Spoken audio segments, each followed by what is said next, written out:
10ក៏សាក់លបងតាគឺជាថ្ងៃមួយ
ទូរទស្សនិកជនជាទីគោរព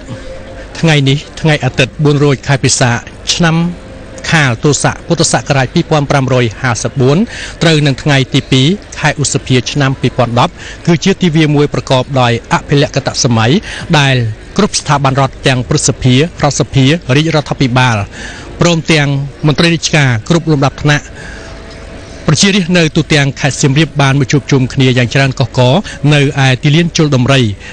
ក្នុងបរិវេណអតីតរាជធានីអង្គរធំដើម្បីចូលរួមនៅក្នុងព្រឹត្តិពិធីទ្វារទសមាសច្រត់ព្រះនគរដែលនឹងដំណើរការក្រោមព្រះរាជាធិបតីភាពដ៏ខ្ពង់ខ្ពស់របស់ព្រះករុណាជាអង្គម្ចាស់ជីវិតលើត្បូងព្រះបាទសម្ដេចព្រះបរមនាថព្រះមហាក្សត្រនៃព្រះរាជាណាចក្រកម្ពុជា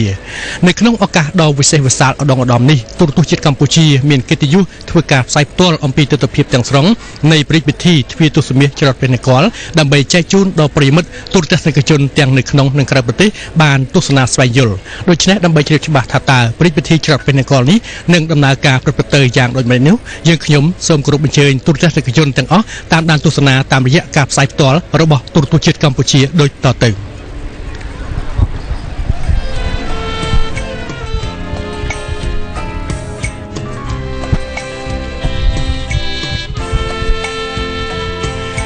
ទូរទស្សនិកជនដែលកំពុងទស្សនានៅកម្មវិធីផ្សាយពិសេសផ្សាយផ្ទាល់របស់ទូរទស្សន៍ជាតិកម្ពុជាជាទីគោរពនិងជាទីមេត្រីនៅក្នុងឱកាសដ៏វិសេសវិសាលនៃការប្រពៃនៅព្រឹត្តិពិធីច្រត់ព្រះនគរដ៏វិសេសវិសាលនាឆ្នាំ2010នេះគឺស្ថិតក្រោមព្រះរាជាធិបតីភាពដ៏ខ្ពង់ខ្ពស់របស់ព្រះករុណាជាអង្គម្ចាស់ជីវិតលើត្បូងព្រះបាទសម្ដេចព្រះបរមនាថព្រះមហាក្សត្រនៃព្រះរាជាណាចក្រកម្ពុជា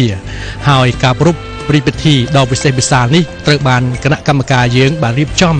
យ៉ាងមហោឡារិកអធិកអធមនៅឯទីលានជលដំរីក្នុងបរិវេណអតីតរាជធានីអង្គរធំគឺប្រាសាទបាយ័ននេះគឺជាព្រឹត្តិការណ៍មួយដ៏វិសេសវិសាលសម្រាប់ប្រជាជាតិខ្មែរយើងបានស្វែងយល់អំពីព្រឹត្តិពិធីដ៏មានសារៈសំខាន់នេះដែលយើងតែងតែចាត់ទុកថាជាពិធីវប្បមង្គលមួយគឺជាការចាប់ផ្ដើមនៃការងារបង្កបង្កើនផលរបស់ប្រជាកសិករយើងដែលជាមុខព្រួញដ៏សំខាន់សម្រាប់សេដ្ឋកិច្ចជាតិការប្រារព្ធព្រឹត្តិពិធីច្រត់ព្រះនគរនេះគឺតែងតែប្រារព្ធធ្វើជារៀងរាល់ឆ្នាំប៉ុន្តែនៅក្នុងឆ្នាំ2010នេះ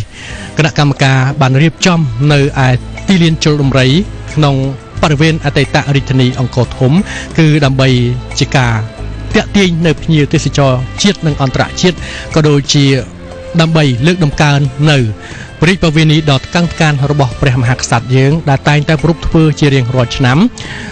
នៅព្រឹត្តិពិធីច្រត់ព្រះនគរនេះនៅក្នុងឱកាសដ៏វិសេសវិសាលនេះនៅជុំវិញបរិវេណនៃវាលប្រស្រែដែលស្ថិតនៅក្នុងលានជលដំរីនេះយើងសង្កេតឃើញមហាជនយ៉ាងច្រើនកុះករមកពីគ្រប់បណ្ដាខេត្តក្រុងទូទាំងប្រជាណាចក្រកម្ពុជាជាពិសេសគឺបងប្អូនប្រជារាស្ត្រនៅឯខេត្តសៀមរាបបានអញ្ជើញមក យ៉ាងច្រើនកកដើម្បីទស្សនានៅទស្សនវិជ្ជានៃការប្រពៃពិធីច្រត់ព្រះនង្គ័លដ៏វិសេសវិសាលនេះហើយការអញ្ជើញមករបស់ប្រជារាស្ត្រនៅទូទាំងខេត្តសៀមរាបនៅក្នុងឱកាសនេះដែរក៏ជាការបង្ហាញនៅការលើកទឹកចិត្តក៏ដូចជាចូលរួមចំណែកក្នុងការលើកស្ទួយនៅវប្បធម៌ជាតិយើងដែលកំពុងតែមានការរីកចម្រើនជាលំដាប់ជាមួយគ្នានោះដែរប្រជារាស្ត្រនៅឯខេត្តសៀមរាបក៏ចង់ឃើញនៅព្រះភ័ក្ត្រផ្ទាល់របស់ព្រះកណាជាអង្គម្ចាស់ជាលើកដំបូងព្រះបាទសម្ដេចព្រះបរមនាថព្រះមហាក្សត្រនៃព្រះរាជាណាចក្រកម្ពុជាដែលព្រះអង្គសពរិទ្ធិតីយាងជាព្រះរាជាធិបតីភាពដ៏ខ្ពង់ខ្ពស់នៅក្នុងព្រឹត្តិពិធីច្រត់ព្រះនង្គ័លនៅក្នុងថ្ងៃនេះទន្ទឹមនឹងនេះដែរការប្រពៃនៅព្រឹត្តិពិធីច្រត់ព្រះនង្គ័លនេះដំណើរការប្រព្រឹត្តទៅយ៉ាងរលូនគឺអាស្រ័យដោយប្រទេសជាតិយើងពោពេញទៅដោយសន្តិភាពទូទាំងផ្ទៃប្រទេសនេះគឺដោយសារការដឹកនាំដ៏ត្រឹមត្រូវរបស់ប្រមុខរាជរដ្ឋាភិបាលកម្ពុជាយើងដែលមានសម្ដេចអគ្គមហាសេនាបតីតេជោហ៊ុនសែនធ្វើការដឹកនាំកសាងប្រទេសជាតិឲ្យមានការរីកចម្រើននិងមានសន្តិភាពទូទាំងផ្ទៃប្រទេសដោយបច្ចុប្បន្ននេះហើយការអភិវឌ្ឍក៏កំពុងតែចាប់ផ្ដើមដំណើរការក៏ដូចជាកំពុងតែដំណើរការយ៉ាងមមាញឹកដើម្បីធ្វើយ៉ាងណាឲ្យជីវភាពរស់នៅរបស់ប្រជារាស្ត្រកម្ពុជាយើងកាន់តែមានជីវភាពធូរធារនិងសម្បូររុងរឿងដោយសម័យអរិយអង្គរដ៏បវរនៃយើងនៅក្នុងឱកាសដ៏វិសេសវិសាលនេះដោយព្រឹត្តិពិធីនេះពាក់ព័ន្ធទៅនឹងវប្បមង្គលគឺការធ្វើស្រែចម្ការរបស់ប្រជាកសិករយើងនោះយើងខ្ញុំមានឯកសារមួយចំនួនដែលពាក់ព័ន្ធទៅនឹងលទ្ធផលនៃរបរកសិកម្មរបស់កម្ពុជាយើងនាឆ្នាំ2009កន្លងទៅនេះហើយនឹង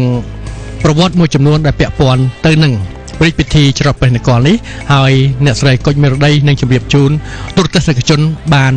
តាមដានសម្ដាប់ដែលមានខ្លឹមសារជាបន្តបន្ទាប់ដូចតទៅ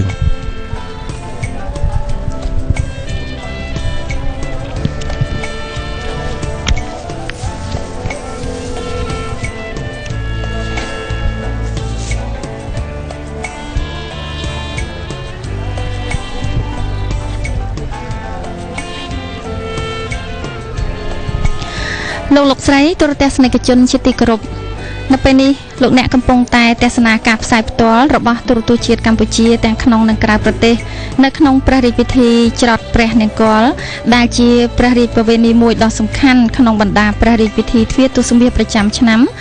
ចាត់ទុកថាជាមង្គលមួយដ៏ប្រសើររបស់ប្រជារាស្ត្រខ្មែរដែលហៅថាវប្បមង្គលដែលព្រះមហាក្សត្រគ្រប់ព្រះអង្គតែងដឹកនាំប្រជារាស្ត្រប្រារព្ធធ្វើពុំដែលលួសខានតាំងពីបុរាណកាលមកជាក់ស្ដែងកាលពីសម័យសង្គមរាស្ត្រនិយមព្រះករុណាព្រះបាទសម្ដេចព្រះមហាវីរក្សត្រព្រះវររាជបិតានិងសម្ដេចព្រះមហាក្សត្រីព្រះវររាជមាតា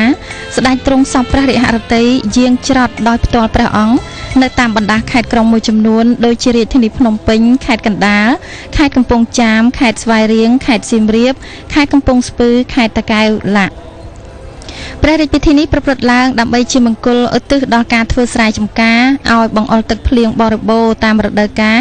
និងទទួលបានទិន្នផលខ្ពស់របស់ប្រជាកសិករយើងតទៅនេះនាងខ្ញុំចាំមានប្រវត្តិខ្លះៗតាក់ទងទៅនឹងព្រះរាជពិធីច្រត់ព្រះនង្គ័លដើម្បីជម្រាបជូនទូរទស្សនិកជនដែលតាមឯកសារបានចែងថាភស្តុតាងនៃព្រះរាជពិធីច្រត់ព្រះនង្គ័លមានតាំងពីបុរាណកាលទំនៀមស្ដេចច្រត់ព្រះនង្គ័លនៅកម្ពុជារដ្ឋទើបនឹងមានក្នុងសម័យនេះឬក៏មានតាំងពីបុរាណកាលនេះគឺជាសំណួរមួយដែលកូនចៅជំនាន់ក្រោយតែងតែដណ្ដឹងសួរតាមសេចក្តីយល់របស់ខ្មែរដោយច្រើនថាមានមកតាំងពីបុរាណកាលពិតមែនតែថារឿងស្ដេចច្រត់ព្រះនង្គ័លក្នុងសម័យនគរភ្នំឬក៏សម័យហ្វូណននិងក្នុងសម័យនគរភ្នំសម័យយសោធបុរៈអានោះមិនឃើញមានប្រកាសនៅក្នុងព្រះរាជពង្សាវតារឬក្នុងសេចក្តីកត់ហេតុឯណានីមួយទោះបីដូច្នេះក៏ត្រូវតែយល់ថាទំនៀមស្ដេចច្រត់ព្រះនង្គ័ល